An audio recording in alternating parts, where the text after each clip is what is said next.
Hello everyone and welcome to the podcast. I'm your host Adz. Before we start today's podcast, if you're looking for surfing and outdoor gear, look no further. Go to Northcore on the internet and use the discount code capital letters GrumpySurfer15 to receive 15% off your purchase. Northcore are one of the leading surfing hardware brands in my eyes for the quality of product they create, so don't miss out. Also, before we start, the WaveKey guys have given us a discount code. So if you want 10% off your WaveKey subscription, use the code capital letters, one word, WaveKeyGrump to receive 10% off your subscription. And this is valid until the 1st of July 2021. So if you want 10% off your WaveKey subscription, use the code capital letters WaveKeyGrump to receive 10% off your subscription. So here's part 2 of my conversation with Brad Gerlach. We talk a little bit more about the ASP World Tour back in the 80s and 90s and a lot more about surf technique, so please enjoy the conversation.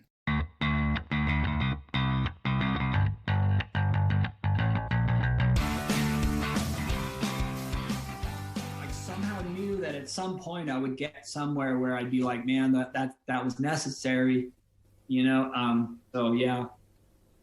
At the end of the day, we're all journeymen, right? We're born naked and we die.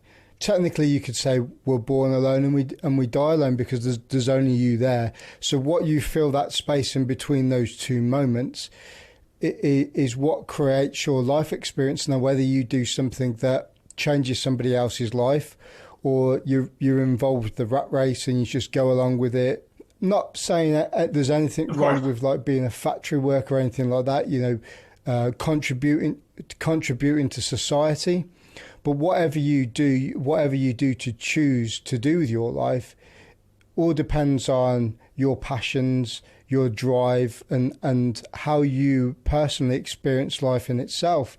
And I think that's quite an important thing, really. You know, you're talking about your family. It's taken you, like you said, 50 years to get to the point to be where it sounds like you're happy. Yeah, no,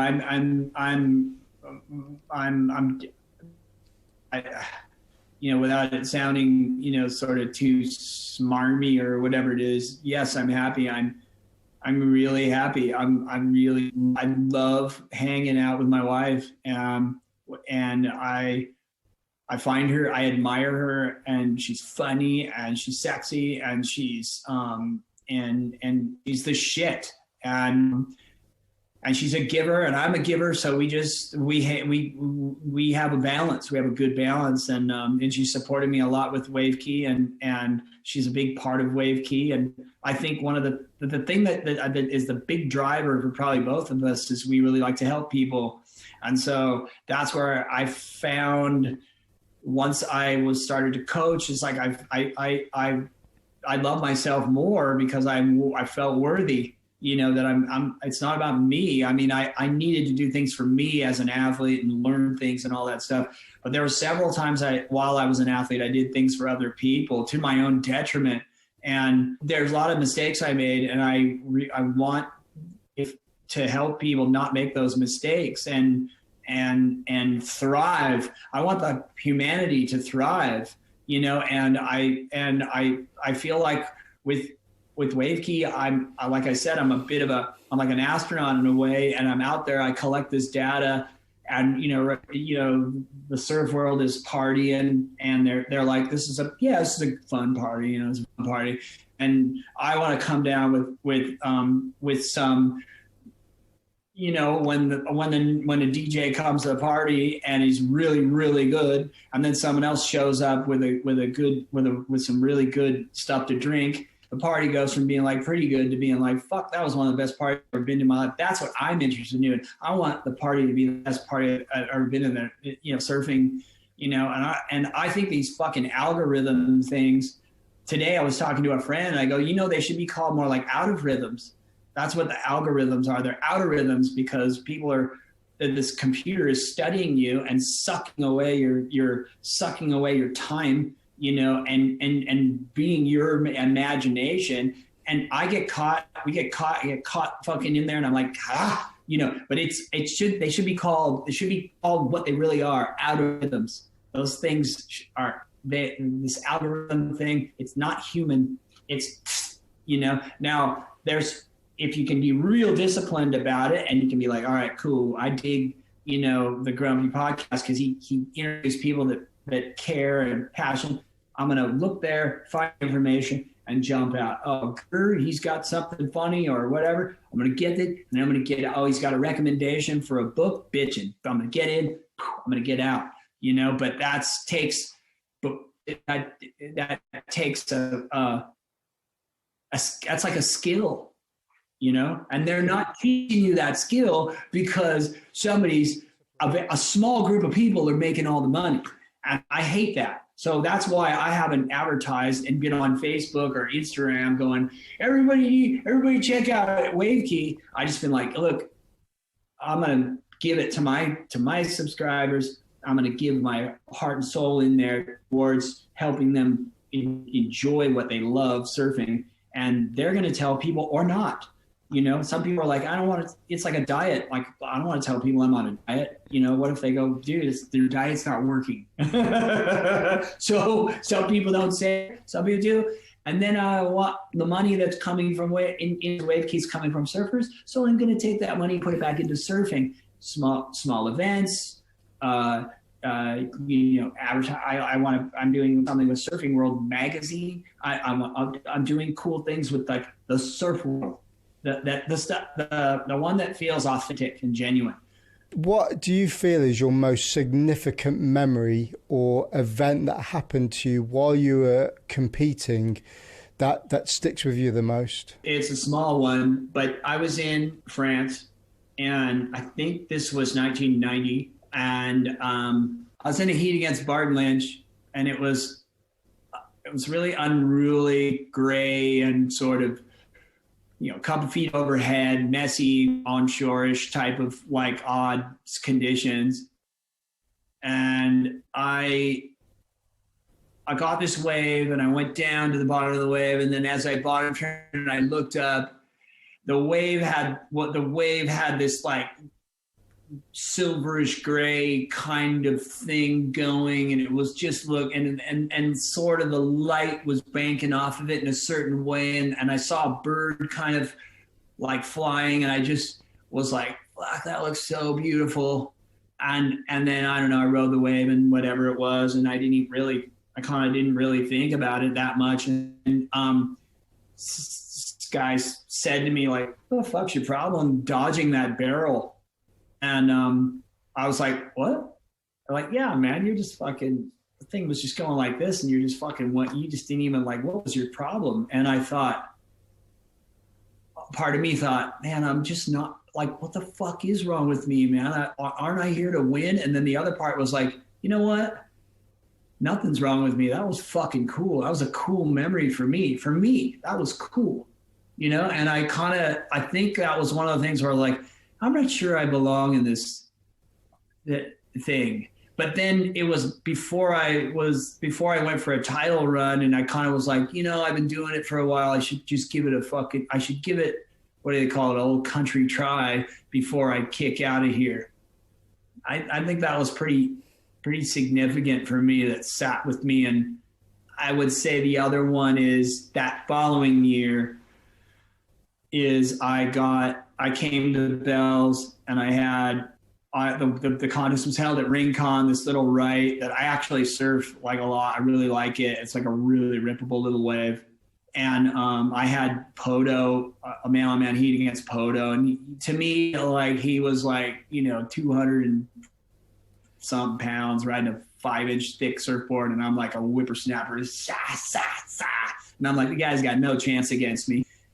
But I'm so stupid, I went and ate like a full baked potato before my heat. And I surfed so bad and slow in resistance of myself, because if I could have said, look, you just ate a potato, don't worry about it, but just relax, I probably would have surfed well. But I was pissed off that I didn't have my normal spring drive snap kangaroo fucking cheetah shit going on. And I was like, what the fuck? So I lost first round. And I was like, God fucking damn it. I'm really not cut out for this shit. And then I went with a guy that I'm still really friends with. We went into Melbourne and I bought this book called Creative Visualization. And it was a book and a tape. And I had a Walkman and I just got this creative visualization and I did it. And I imagined myself winning the next event. And I just did it over and over and over and over and over and over and over again. And the craziest stuff happened in that event. Everything from my very first heat, I had Fabio Gavea and he had the winning wave, and instead of going left, he went right, and the thing closed out, and I got through the heat, and I was like, oh, okay, that was weird. And then I got into the semifinal, and I always lost against Dave McCauley in little waves because he just, back then they would score you for length. He would ride all the way from Narrabeen to the Harbor Bridge, fucking bang, bang, bang, bang, bang, bang, bang, bang, bang, bang, bang, like, you know. And he was beating me again, everything, and I was like, oh, well. And this little left came, not like an obvious winning wave, and I just went, fuck it, you know, and I went on this little left, and it went, it just grew, and I was so pissed off that Macaulay beat me all the time that I just hammered the wave to the beach, like, I mean, turn after turn after turn after turn. I got 9-5 on that, and then I got another one, went into the final, and the final was up against Todd Holland. And Ian Kanga Cairns was Todd Holland's coach. And earlier that year, the same year, Kanga had come to surf my home break in San Diego, Swami's on a big day because the trade show was down or whatever. And I had just been honest in an interview in the magazine saying, I think he's a fucking asshole. And so here he is out in the water, and he looks at me and goes, what'd you think of, why'd you call me an asshole? And, you know, and I'm like, because you are. And he started calling me a bunch of names. And I took the high road. He pulled my leash on a wave I was paddling into. And when I came in, I told my dad, I go, fuck, Kanga's such a loser. The next day, Kanga was out in the water again. And my dad was up on the cliff. And anyway, I didn't really say much or whatever, you know, whatever. And he came in before me, and he said to my dad, he's like, how are you? my dad goes, I'm good, but I hear you're not. and I guess Ian Carrick goes, fuck you. And my dad goes, well, fuck you too. So 2 months later, I'm at this contest. Oh, sorry. The key point here was he starts in me out in the waves, like, when are you gonna make it? Like, you've never made it. You never made it. You know, like, when are you gonna make it? You know, you can't even, you know, because I kept hovering around 10th and 14th and whatever and stuff. And I was like, fuck you, man. I'm a success. Like, you know, I'm more successful than any of those other guys that you fucking semi-coached or whatever it is. And so there was like a real like revenge, like a feeling of like, fuck you, man. And here it was, I'm in the final. He's the commentator for ESPN, and he's got to say to me, and he's been coaching this Todd Holland guy, because I see him, he's coaching him, he's talking to him the whole thing. I go out in the water and fucking, good night, Todd. You know what I mean? And I win the contest. And Ian has to interview me. He's like, how you feel? And I go, I'm feeling good. You know what I mean? I'm like, ha ha. You're like, when did I make it? How about right now, baby? You know, like, it was like a moment, you know? It was like, it was so bitching, you know? But that creative visualization was like, wow, the power is in, you know, inside, and that whole thing. And there's all this magical, like, you set how you sort of set what you want, but you don't try to control the how. That's the thing that my late mentor was really good at. She's like, just what do you want? And then can you see yourself having it? And can you actually feel what it's like to have it? And don't worry about the how it's all going to happen, you know, because that's where we fuck up, because we go, well, that has to happen here, and I have to pull this lever, and then I have to pull this lever, and well, actually, I need to be an octopus because I need to pull that lever and that lever and that lever. How the fuck am I going to do that? One of my favourite sayings is think it, feel it, do it, walk your talk. And I think it's quite pertinent to what you're saying. You know, if you think you can do it, you feel you can do it, well, go and do it then. When you're sitting in the water and waves coming, like you got waves coming or whatever it is, the moment that you see the wave is when you inside, you make a decision. It's an automatic, I want it. So if you want the wave, the moment you want it, you get into action of going toward the wave or going to catch the wave.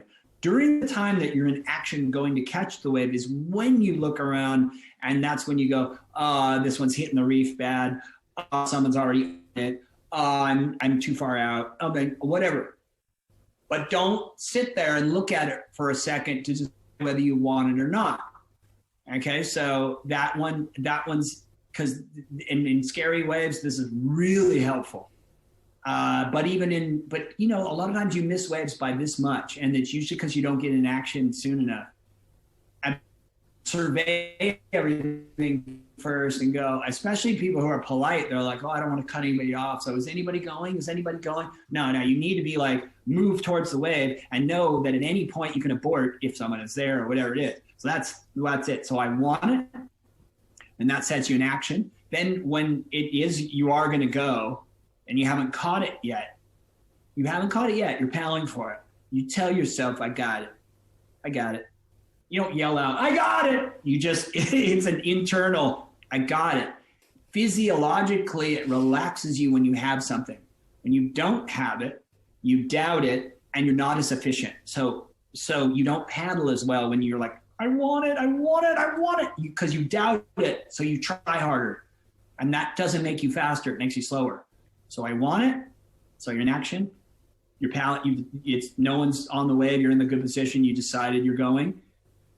You right then and there before you even catch it, you go, I got it. And then when you go to stand up, you may not even need to say it because you're in such a good position. It doesn't matter. But there's sometimes when you're really late or you're going, you just tell yourself, make it.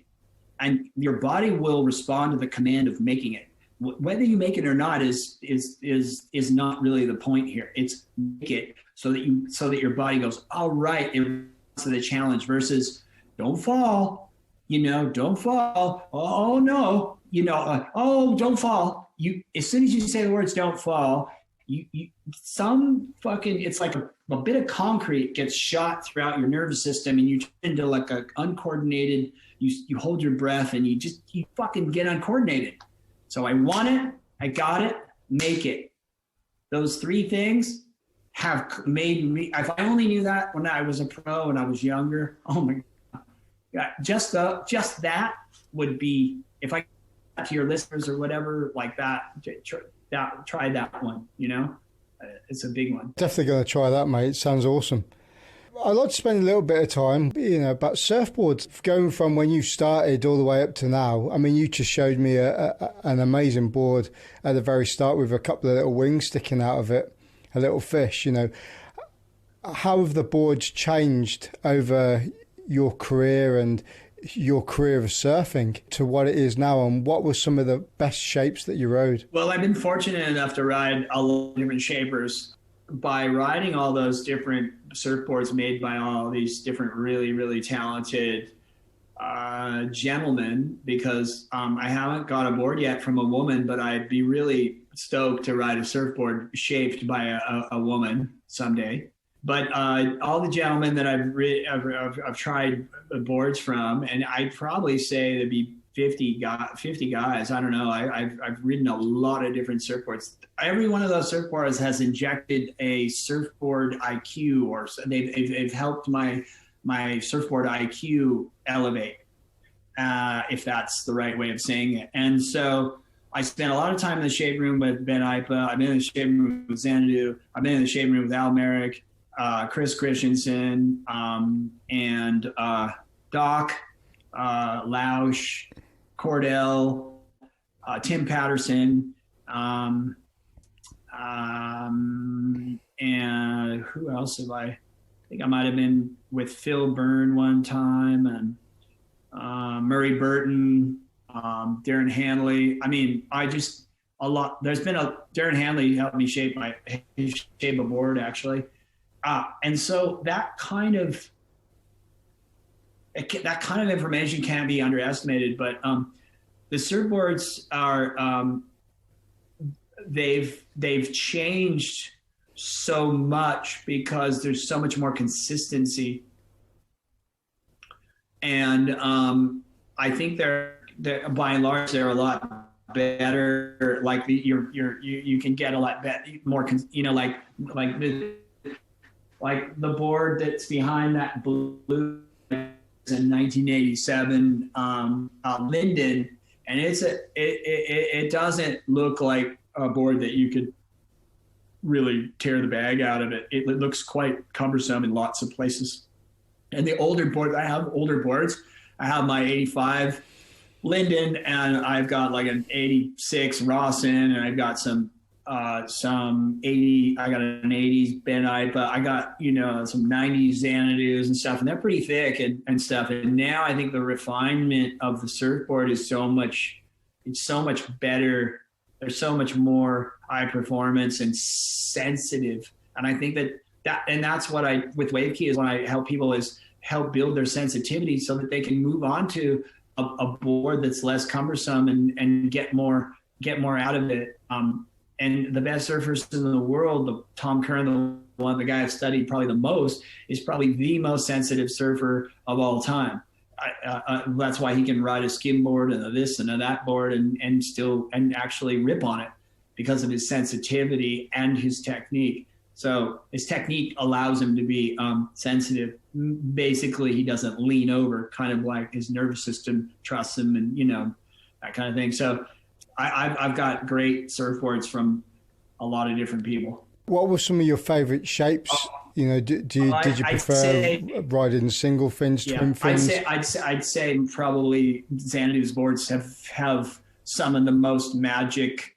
Gallagher is a friend. Chris Gallagher is a friend of mine, and he made me my couple toe boards, one that I won the big XL awards on, and he's a highly talented, really incredible guy. And he and I would talk about Xanadu's like as if the board was on a ball joint, and but it had drive, so it was like you could turn it anywhere on the wave, but also drive it. And those my boards from '91 were just insane. Like I feel like they were just so much better than everybody else's.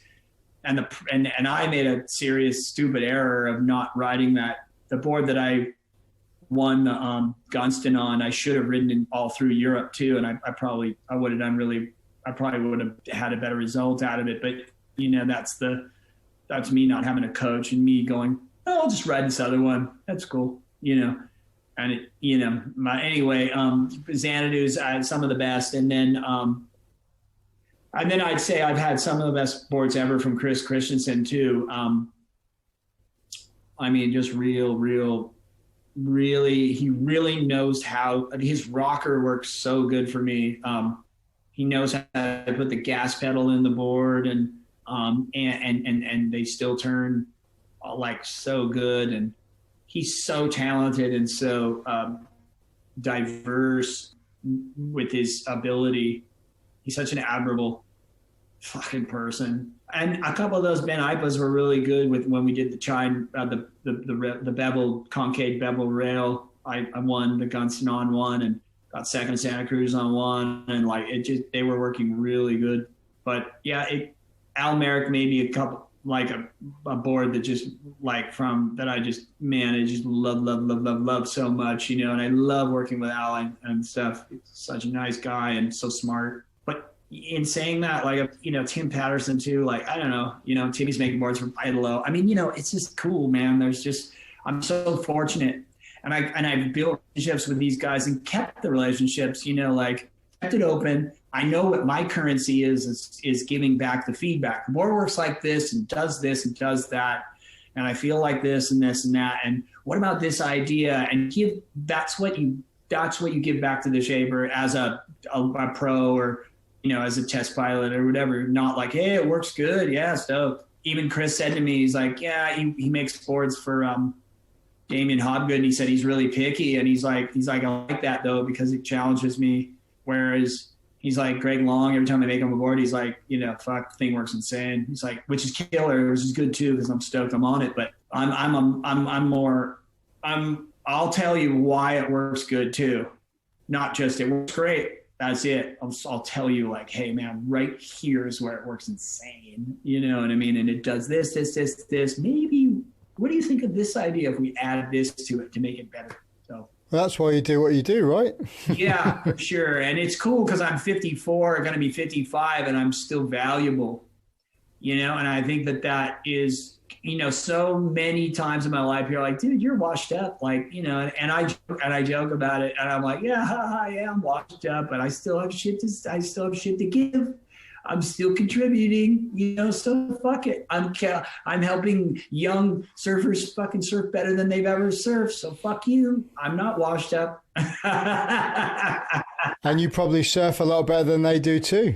I think I surf better than I've ever surfed because of wave key. And I wouldn't say I'm as spectacular, but I'm much more connected to the wave each and every time I surf, and I'm a lot more consistent with my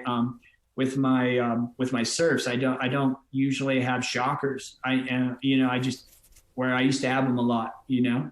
So, mate, I'm going to finish up with some listener questions, and then a quick fire round. That's never a quick fire round. So the first question's from Ashley Braunton, and he asks, which was better, finishing second on the World Tour or winning the Billabong XXL?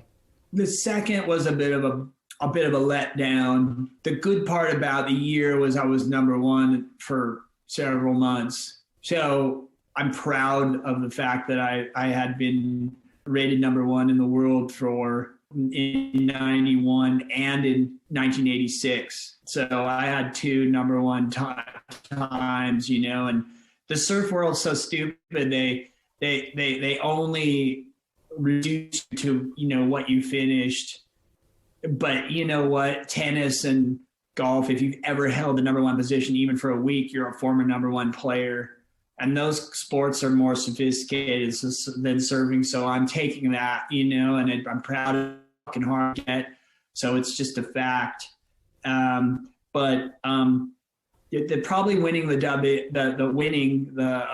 XXL was probably, it's hard to say, man, because I feel like by being number one in the world and then winning that big wave thing, so that it's like, look, I can compete with the best of them when it comes to performance, and I can compete with the best of them when it came to the big waves, you know? So it was kind of like showcase my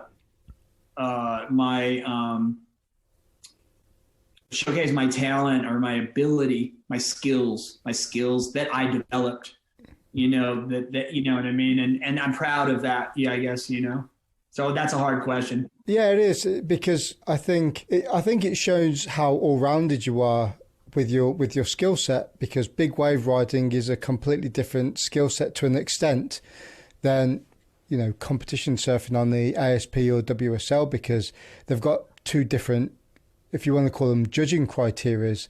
So I would have said that. I don't know. It's hard to say. I mean, the big wave thing is really cool because it's just like, clearly I'm courageous, and that's cool, you know. But courageous things happen on a daily basis of that people do that nobody notices, whether, you know, you stand up for somebody or, you know, the courageous things are important. But that one's like an overt, obvious, courageous move, you know, riding that wave. And there were several waves I rode that could have been bigger than that, didn't get photos and stuff. And that's just a really, really awesome period in my life of about 8 years of riding and also thinking about riding the biggest possible waves we could find anywhere in the world. And that was my job. And I think that's kind of something that my kids should be proud of. You know what I mean? My dad was jumping out at balloons at Monday Night Football. That's him jumping out of a balloon right there with 50,000 people watching in New England at the New England Patriots game halftime in 1972, and I'm proud of how courageous he was, so it's kind of something cool for my kids, I suppose. Next question then. Ed Kirk asks, what was your most intense rivalry whilst you're on the tour? Oh, I did, for sure it was Pods. And, you know, Pods is just a very intense guy, a very, like, when he wins, very, very happy about it. And then very, very pissed off about losing, to the point where he's going to throw honor out the window and call your mom in names, and, you know, he just going to get really dirty with you. And, you know, and he tried to intimidate people with his attitude and things like that. And I wasn't having it. And it was an alpha male versus alpha male. And it was awesome, actually. And I love Pods because of that. You know, and I wouldn't say he and I are best of friends, but, you know, I really do love the guy. And, you know, if anything happens to him, I would call and be like, are you all right? You know, like you realize when you're older, like, you're like, without those guys, you might not have been as good as you are. And they took you to the edge. They pissed you off. They did these things and that things. And so, like, I appreciate the rivalry, you know, big time. And hey, I realize, you know, I don't think he had much of a relationship with his dad, and he was fucking pissed off too. You know what I mean? And that's where this kind of, like, you don't realize that when you're also an athlete. You're not like, hey, I'm coming from a fucked up place, man. Just give me some space. It's more like, fuck you, I'm better than you, and you suck for being as good as you are. You know what I mean? And seriously, every single time he was paddling out, I'd be like, oh, there's Pots. I'm going to fucking give this thing like an extra. Right. And he would do the same exact thing. I'd be like, here he comes. All right. He's going to fucking spray me. But then you go, that's kind of cool.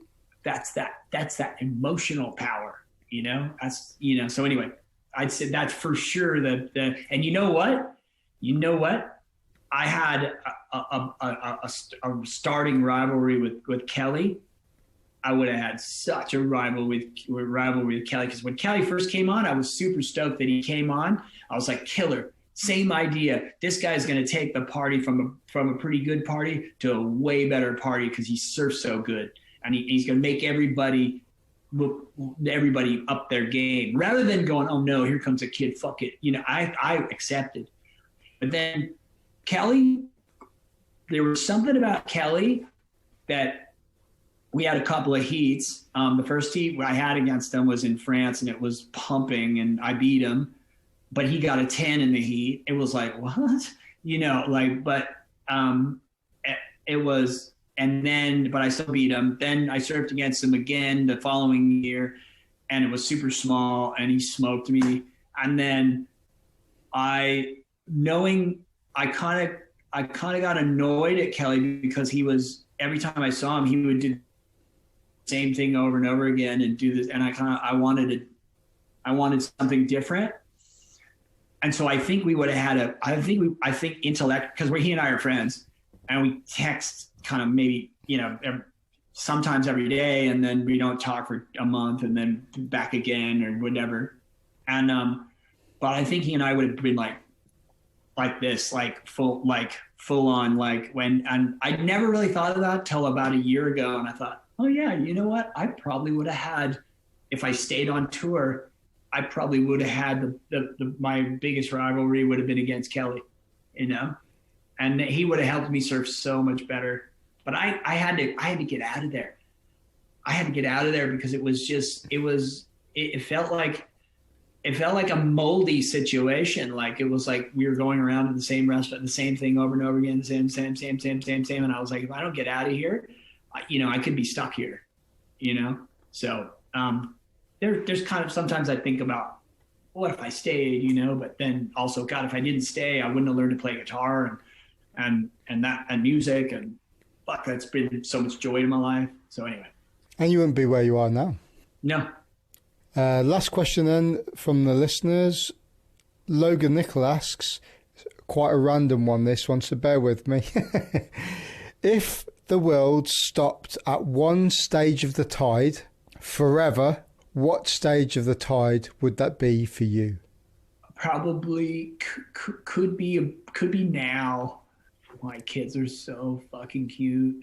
Oh, he's just you know, like my son comes over and goes, like my youngest son is just, I go, wave key, and he goes, wave key.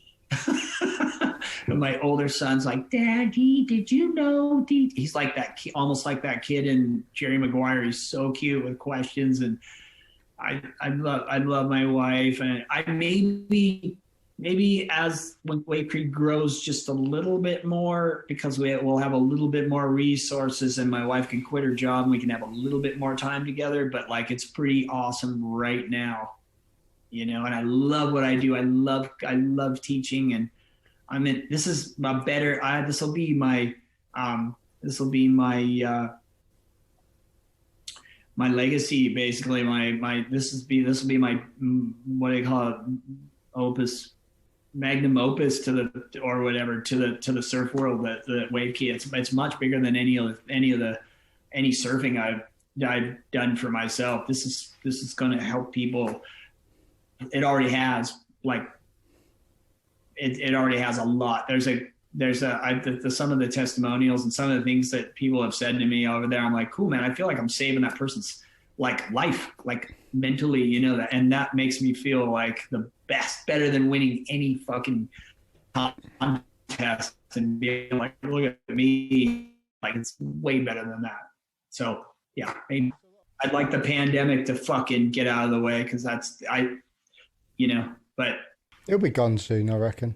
But I think what I was just saying there is there's a lot of feedback from this side of the world as well, from what you're doing. I've noticed I run my podcast, advertise it over social media to a certain extent. So from what I've seen from watching you, and you've been doing some stuff with Rod as well. There's some guys that have picked that up from over here, and I think that they've subscribed to your program and that they're running with it. And I think there's some really positive feedback from that as well, which is really cool, because it's not just, you know, isolated to where you are in Australia.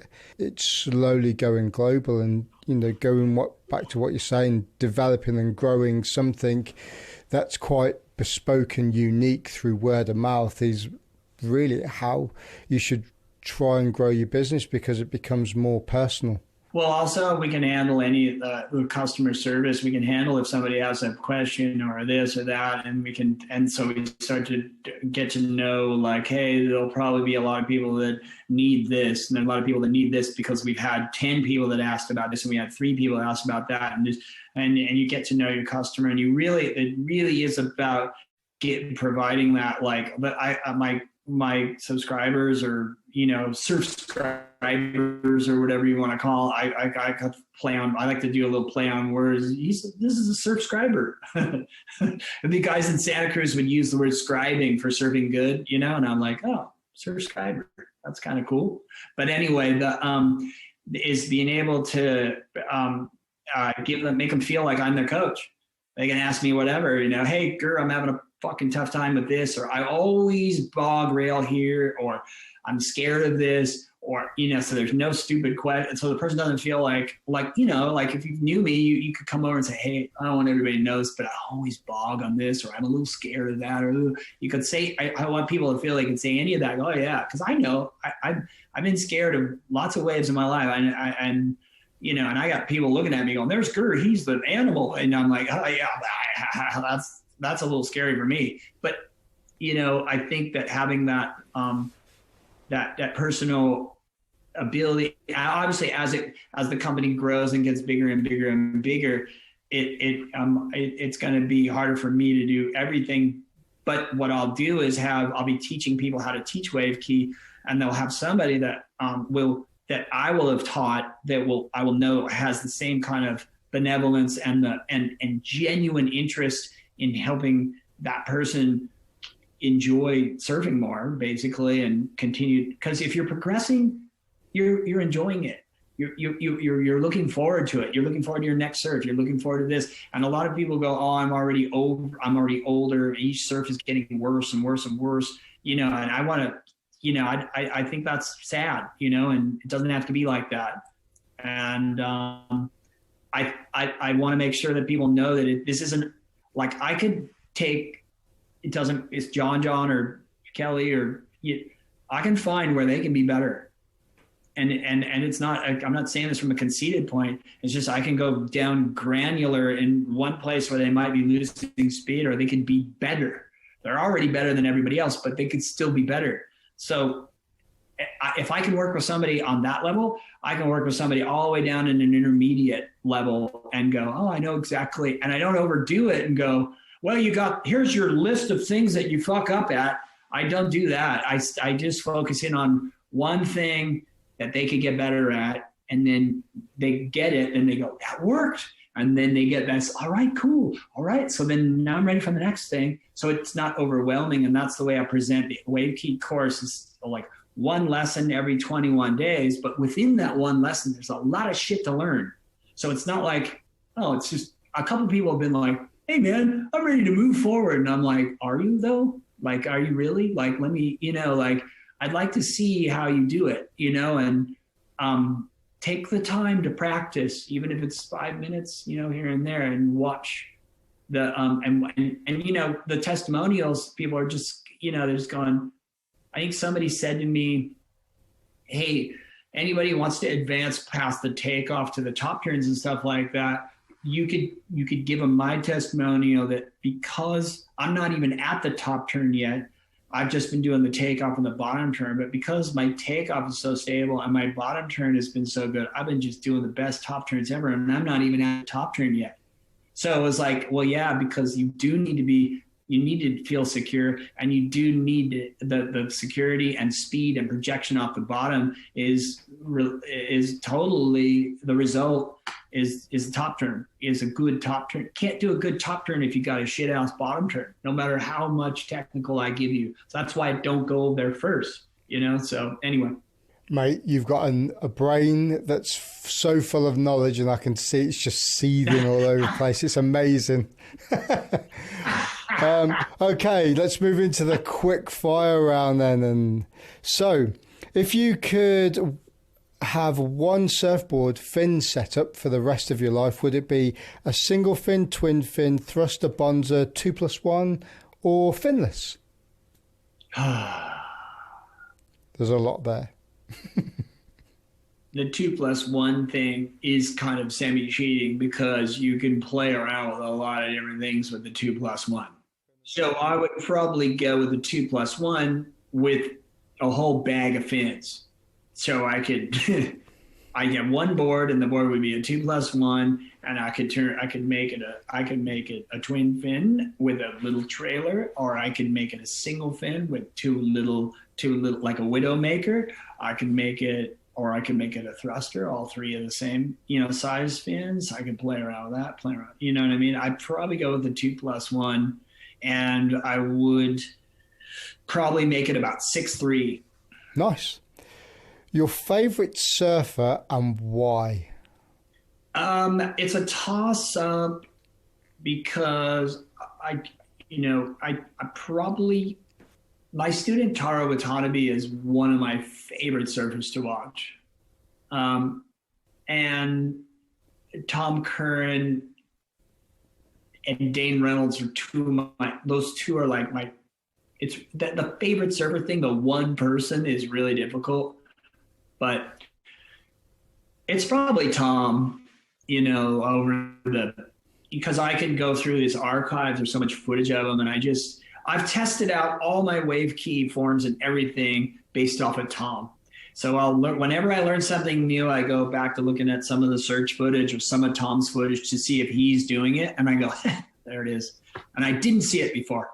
So I use Tom as like and I use other surfers too. I watch other surfers, but Tom's kind of probably my all-time favorite surfer. The first surf film you ever watched, or surf movie, as you Americans like to call it? I want to say it was Free Ride, but it could have been it was Free Ride. I think it might have been Free Ride. It was either Free Ride or Many Classic Moments. because those were the two I remember watching at La Paloma Theater in Encinitas with, just being, those were the two that just shot they were what I talked about earlier, you know, they were the catapult that put me like, I'm like, have to do this, you know.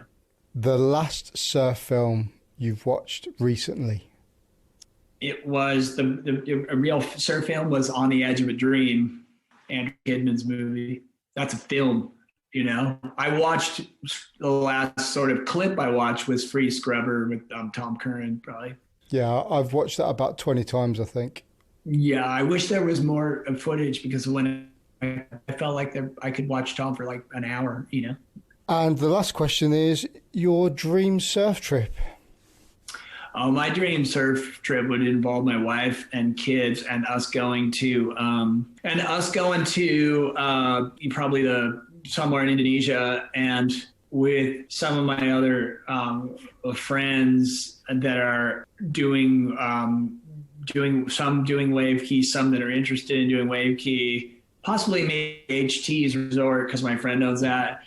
Bringing my kids and my family, and then other surfers, Rostovich and Tommy and, maybe Dane and, Taro and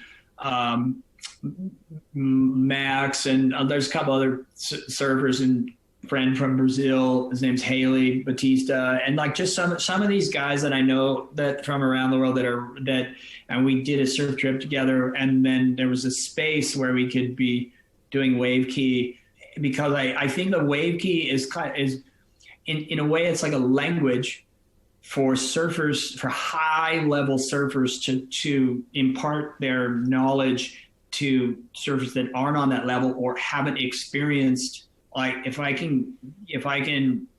could get wave key from John or Kelly or something like that, you'd be like, okay, what are you doing? So it's not just, when surfers describe surfing, they're like, do with their hands, like, oh, I was in there and it was like, dealing with the foam ball, and they're talking like this.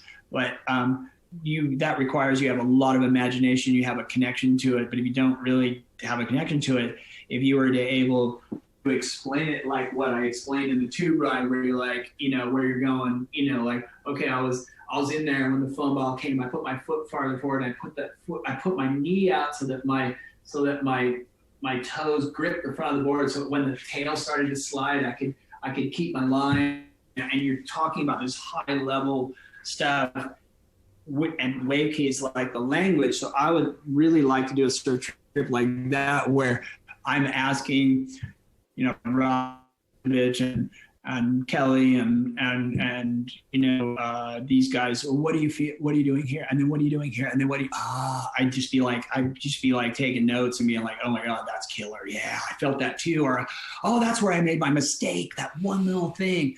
Cool. I'm going to practice that on the floor. And then we all like, what's so funny? We'd have funny stories, laughing and stuff like that. And then go surfing with that killer attitude.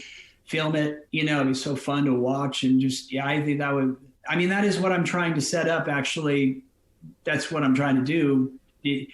And I feel like it's coming. So whether it's in Costa Rica or it's the Minterwise or it's, in Central America, other places in Central America, I don't know, but Peru, like there's just, there's great surfers all over the world that would, I think, thrive in this kind of, because they're all like trying to, like, some people are doing yoga, some people are doing capoeira, some people are doing gymnastica. They're trying to do something to stay fit, to surf and all that stuff. But this is specific training to deal with a deep tube ride, or training to hold the rail in the water when you're going 1,000 miles an hour. And how do you keep your rail in the water and still accelerate without spinning out? These kinds of things. I think that would be really, really fun.